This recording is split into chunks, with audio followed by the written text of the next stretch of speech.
All right, it's enough of that nonsense now. Well, it's the 15th of August, 2025. I'm on my vacation, and as usual, the usual summer festival is took place in Antigua and Barbuda. More ass on the streets than probably any whorehouse in Antigua and Barbuda with that Skells, Bruce's, or Wendy's. But we like it so. Welcome back, all the Gold Mike fans. As I said, this is just a Gold Mike one-on-one. We'll be starting up the full broadcast when I get back to Antigua. But I felt that we need to start the discussions again. So this is just like the finger food before the main course. I'd like to say give a big shout out to Illinois in Illinois. I'd like to give a big shout out to Texas. I'd like to give a big shout out to Lionel Nedwell and all the other fans that have been tuning into the podcast for the last 2.5 years that we've been doing this. I wanted to talk about Carnival because observations which I think I'd like to share with you if you're interested, or maybe not. Just turn off your damn, turn me off, go watch something else. The carnival took place, and there was something that I saw. The prime minister was gyrating in the streets of St. John's with his wife, and it doesn't take a lot to really get the attention of Antiguan people or for them to think that you're doing something wonderful.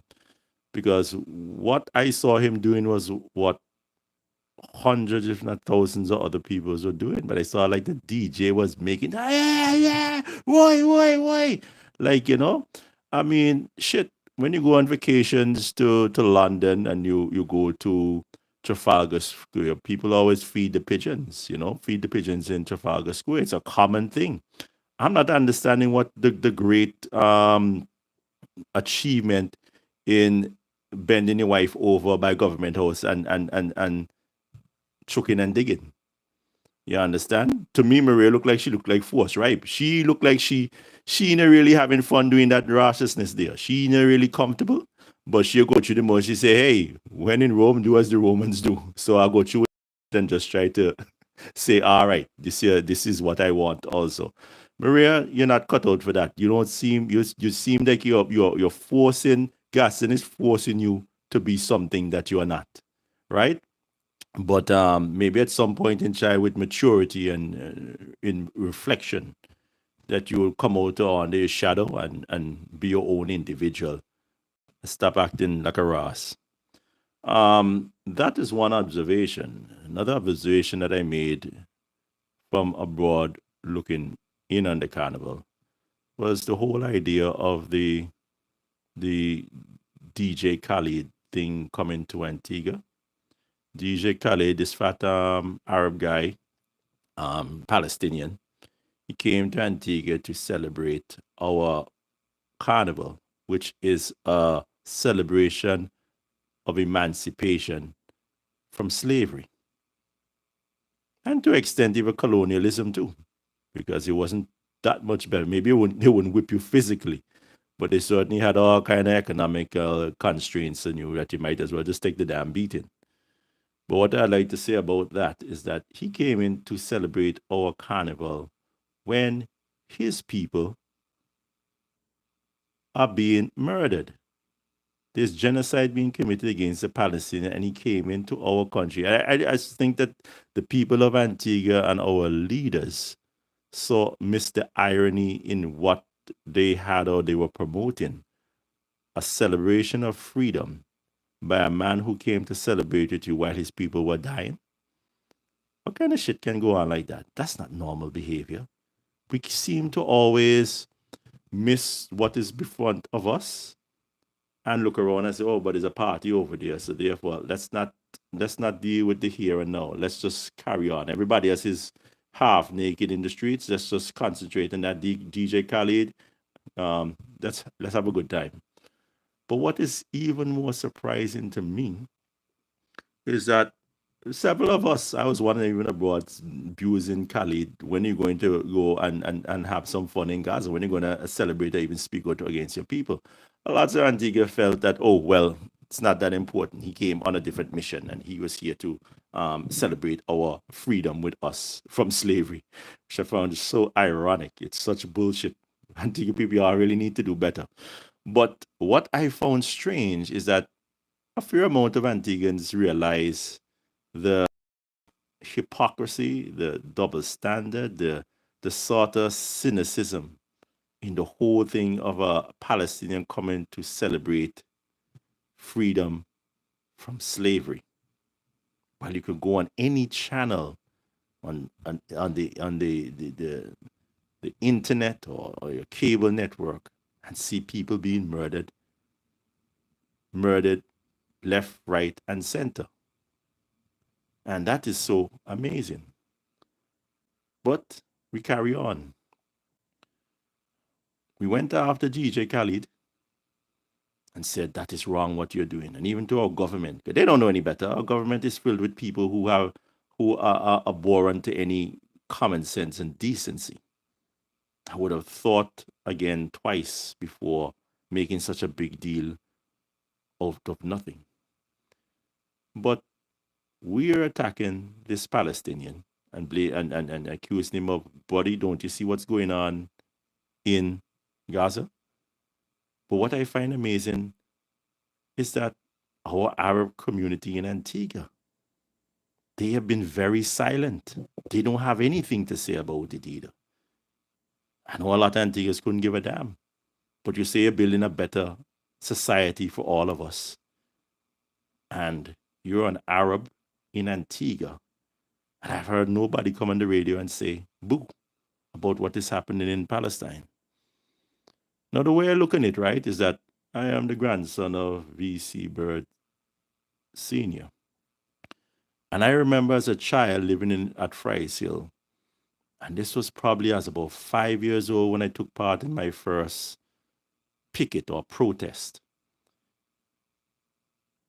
And the thing is that somewhere along the lines, I remember we were going, my elder siblings, Yelena, Darren, and Kim. We went into St. John's. I was so young I can't remember where my mother and my father were. But what I would say is that I remember going along the Treasury, the old Treasury building on High Street. And the action was really up at E Street. But Daisy, my beloved nanny from Seaview Farm, she took all of us out of that. And we were on the side. And they gave us these little books. Back in the day, you didn't go to a picket or a march. And they didn't have some sort of paraphernalia to give you to hand to you to tell you what they were picketing or protesting about. So you got this little book. And the little book, it was simple. You know, it was kind of a rectangle pamphlet. And it had matchstick people. And I was fascinated at that age to see the little black matchstick man, and then there was a white matchstick man, and then the white matchstick man was shooting at the black matchstick man, and the black matchstick man had a halo over it. So I asked Daisy, what is this all about? And Daisy was telling me, you know, this is we are protesting of the treatment of black people in Africa, in South Africa, because of apartheid. And I said, what's going on over there? She said, they're treating them badly. They're killing them, black people like yourselves. And we need to stand up. And that was amazing at 5 years old. A child at that young age being taught to stand up for other people. I've never even been to Africa, much less South Africa. But at 5 years old, you're being taught that people on the other side of the world, black people like you, are being murdered. And you need to stand up for something more than yourself. And that's what I find amazing. Because we live in a community with so many Arabs. And not one of them, as far as I know, has ever gotten on the radio and spoken out for the Palestinians. That there need to be a ceasefire. There need to be so much stop the loss of life of civilians. Never happened. I haven't heard it up to now. It is morally repugnant. It is disgusting. But that is the society that we have. It's not the nonsense only from the black people. It's a lot of nonsense coming out of our Arab community, not by actions, but choosing to remain silent about the murder of your people. One of the biggest questions I have to ask is, if you come to a black man's country and you come to make a living and you've done pretty well in Antigua selling your products to black people, how are you going to love black people if you don't even love your own? Because you can't go tell me you love my black race when Arabs are being killed in a genocide and you have nothing to say. It's disturbing. You have to think, what the hell is going on here? I remember back with the Syrian, what do you call it? The Arab Spring, turning into Arab winter in not too short of a time, but the Arab Spring, they were revolting over there in the Middle East. And one of the things I remember was that President Obama at the time, the president at the time, said that he drew a red line in Syria if the president of Syria, Assad, uses chemical weapons against those people who are revolting against his government. And Assad said, oh yeah, okay, you jappy cyanide or whatever weapon, chemicals upon the innocent civilians. And Obama said he was going to bomb the government of Syria for what they did. It was a red line. And I remember up there by Nugent Tavern, by Yasco, I saw Arab people. They never protest anything Antigua. Then they see and blind, hear and deaf for all the other ills that are taking place in Antigua. That's just our society. They don't see anything. They're businessmen. They're here to make money. No problem. But they're in Antigua and they're up at Yasco and they were up there picketing and they were protesting that President Obama was going to drop bombs on Syria. And I remember in Syria, all of them had their hands said they're going to act like human shield about all these sensitive sites and die with the American bombs come to bomb them. And you see them saying, oh, hands off Syria and Antigua up at this protest. Right? It so turned out that Obama eventually did not bomb Syria. Some truce or some sort of detente. I think that Putin of Russia convinced Assad to give up his chemical weapons, and they were barreled out somewhere or something or the other. And then Obama said, okay, then, I'm leaving them over there with their nonsense. I can't take on that. But what is surprising, they protested against Obama dropping bombs on their country. But fast forward to the first term of Donald Trump, where Donald Trump bombed Syria.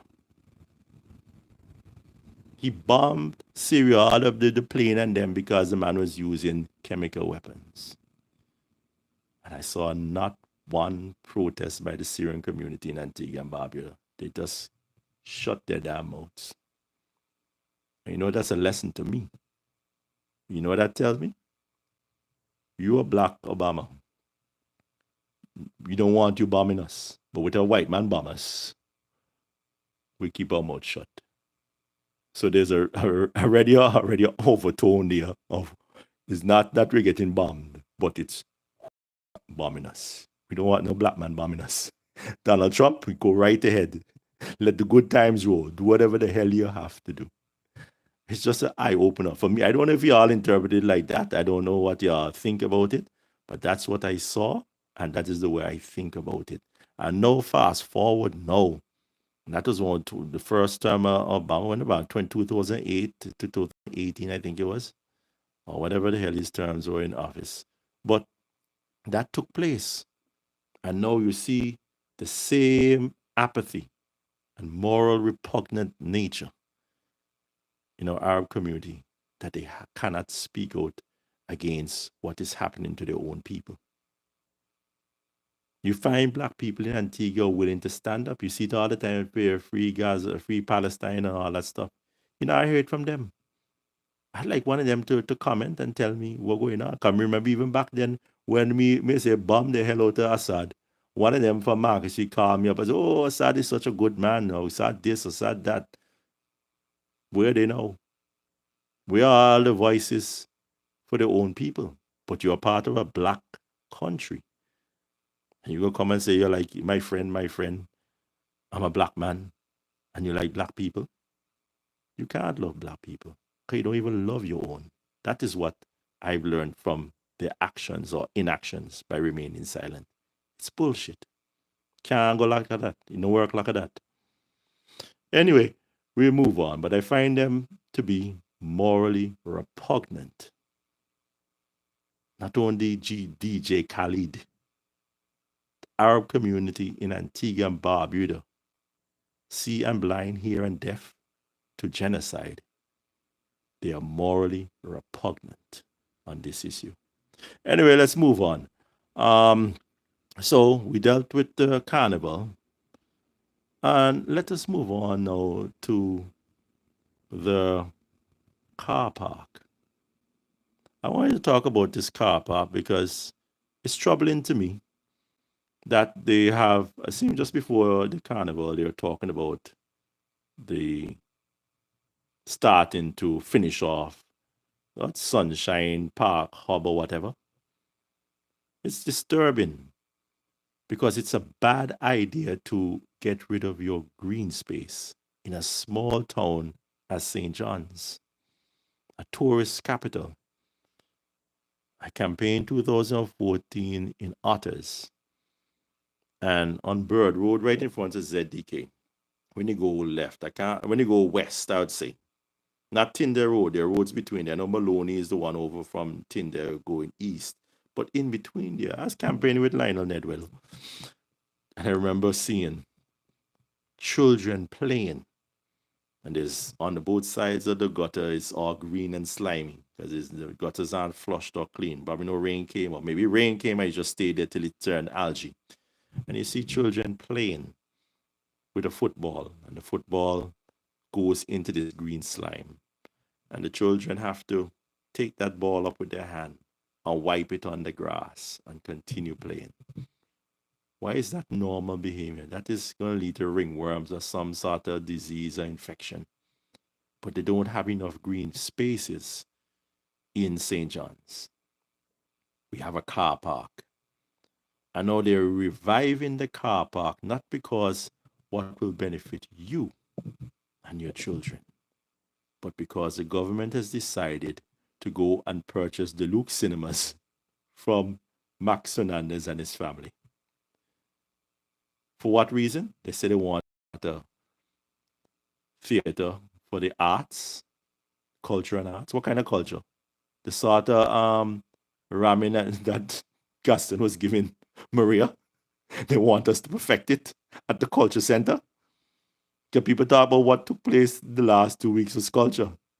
No, that's not near culture. That's not celebration of any freedom. That's just what it is. But we like it so. But I want to know what culture and arts they're going to be performing there. Because I didn't see any culture and any arts being performed at Carnival, which is our biggest cultural event. But anyway, that car park is only been revived for one reason. Because they're purchasing that Deluxe Cinema where there's no parking available around it. So therefore, a bad idea from the UPP will be revived. And now we're calling it a good idea. If the idea for us is to get rid of your green space is a bad idea under the UPP, it does not automatically become a great idea. If it's wrong, it continues to be wrong.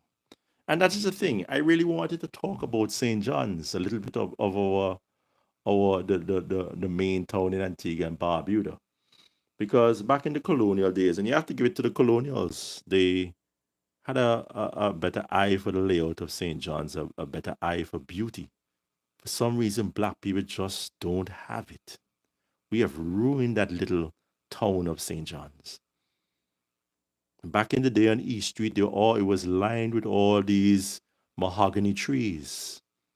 And before the car park, they had the cricket field, and people were playing football and sports.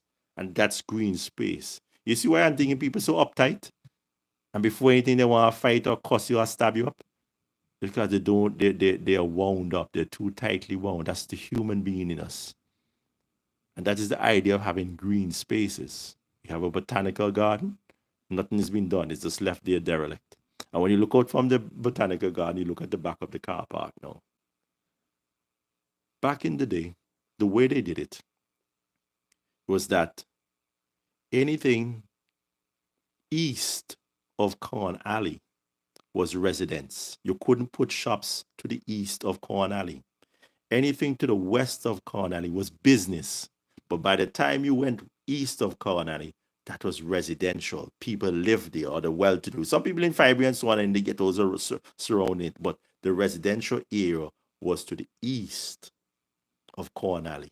And then the residents, and you had a little boulevard like with the East Street and so on, or Independence Avenue as we call it now, lined with the trees. And you come from the recreation ground, which did not have a wall back in the day, you know. They only built up the recreation ground after a while. That was an open field. Open. You calm people down. Not all this concrete that black people for some reason like to slap on, and for some reason we think it looks good. So the whole idea and what people used to do back in the day to stay cool is that when the evening time come and you know that mosquitoes coming out, you would spray out your house, flit it or whatever you do, spray up your flit, and you would go and you would lock up your house. And after you lock up your house, you go for a walk along East Street. And you go into the botanical gardens and you walk around that area, sit down on the benches, taking the cool breeze coming from the east.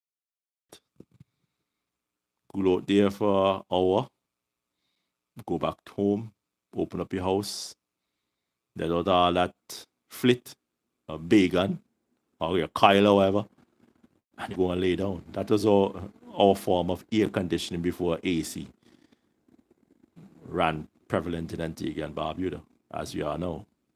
But it came because even you build a car park, you never no consideration was given to the cultural significance of that plot of land, not only for the green space, but in regards to poor people making ends meet.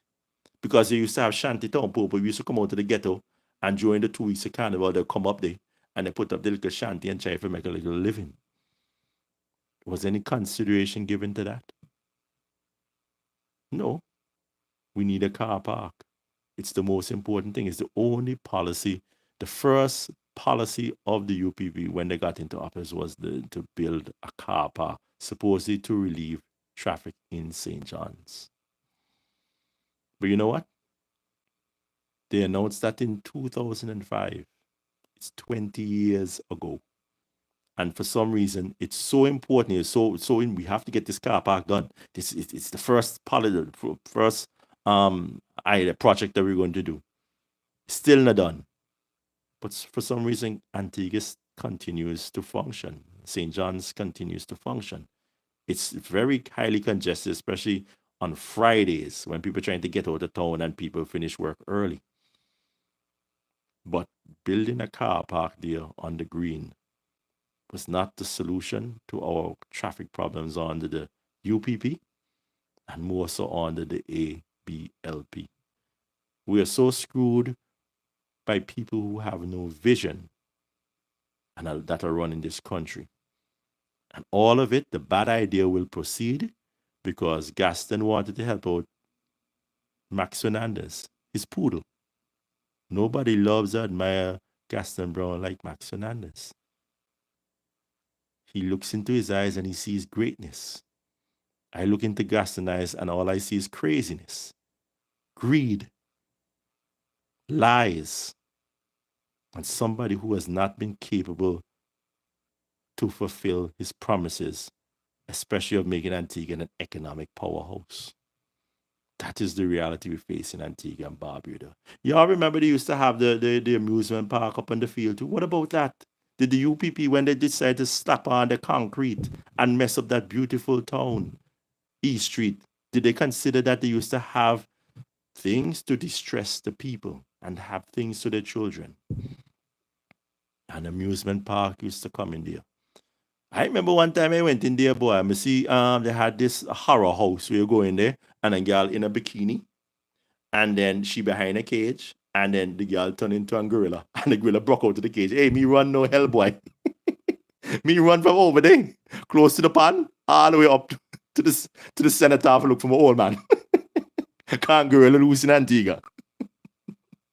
Right? The last time I came back to Antigua I came back 2002, and the last time I heard about a year or two after that, Bill Abbott, God rest his soul, Comrade Bill Abbott, one of the real ones. He brought it in, but it wasn't there anymore. I think it was more of a rising sun ground. I think they had it, and they had polar bear. I remember they saying the polar bear died. It was a heat stroke because it's so hot. That's the last time I heard they had the amusement park coming to Antigua. But all those things help to distress people.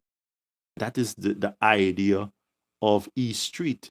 You cannot have people just working day in, day out, the same old routine.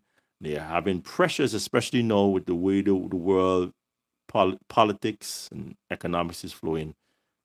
No ability to distress themselves. The botanical garden was so beautiful as a child of the 70s. And you'll be able to walk in there, and they used to have the competitions with the big sheep and the biggest goat and the one with the biggest horn, and you'll have that with the biggest pumpkin. And then they were just so lush and green. And it make you feel so light and relieved to get a little bit out of the ordinary. There's no botanical garden under these great black leaders. Economic powerhouse. Even Lester went to light trees at Christmas time and have people put a whole pile of Christmas lights around their house and send up the bill for APUA. Right? When they ought to have just gone and fixed the botanical garden. That would have been a more permanent thing and would have assisted people distressing themselves. And you come out from the botanical garden and you come into that field and you see the young kids playing. Especially I came from St. Michael's School on Recreation, and from time to time you couldn't go up there in your uniform. You had to change over, go home, change, get something to eat, and go back and play on that field. You play a cricket or you play a football. And all of that, which is part of our way of life, our culture. People used to flit out their house and go and walk up East Street. They should have enhanced East Street to be a beautiful thing that the tourists would want to come into and to see the beautiful flora and fauna. But they chose not to. Why? Because my take on it, just like my bang Arab tonight, and I've always been beating on black people, it's a society we have. And you call out people for the shit that they do. And my take on it, why that capital looks so, as opposed to when the colonial white people run it, is black people don't have an eye for beauty. You look at recreation ground, even in its heyday, they slap on the concrete and they build up the block of concrete, and then at the top, you see the iron and them stick out, and it's nobody finished off the work. Is that a finished product? No, it wasn't. But we don't have no eye for beauty to finish things off, to make it look presentable. We just slap that concrete on, boy, and let the good times roll. It's very sad. It's pathetic. But I honestly believe that black people don't have an eye for beauty. Jenna, I'm a black man, and I'm saying so. That St. John's town, our capital, looked a lot better under the colonials than at any period in time that black people have been in control and running that country. We need to do a lot better ourselves. And for the Arab community, the way you all are so silent and your own people being killed, you're just morally repugnant. And don't come to me and tell me nothing about how you love black people. Because if you don't love your own, you can't love black people. And the way you all remain silent, Just give me a goddamn break. I need if we could get some sea moss or so we call it again arrowroot and get some bars and go man up yourself. Have little bars. Everything is about making a freaking dollar.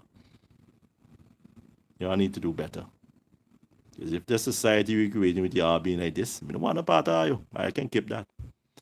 Anyway, folks, half an hour is how long I do on my one-on-one. I just wanted to let you know that I'm still here. And later will be greater. By the second week of September, I believe Zizi, myself, Nedwell, and we were going to expand Who's on the Go Mike podcast to a Tuesday in the evening, probably about 6:30. We're going to do a 2-hour episode Who's on the Go Mike in the studio. So, guys, you all stay safe, and hopefully, really soon, we'll have a change of government. Maybe next week I'll do something. We'll be doing more podcasts until I get home. And maybe we'll talk about this next episode. We'll talk about Anthony Smith and Lovell up in All Saints West. And we see where it goes from there. Take good care, guys, and we'll talk soon. Bye for now.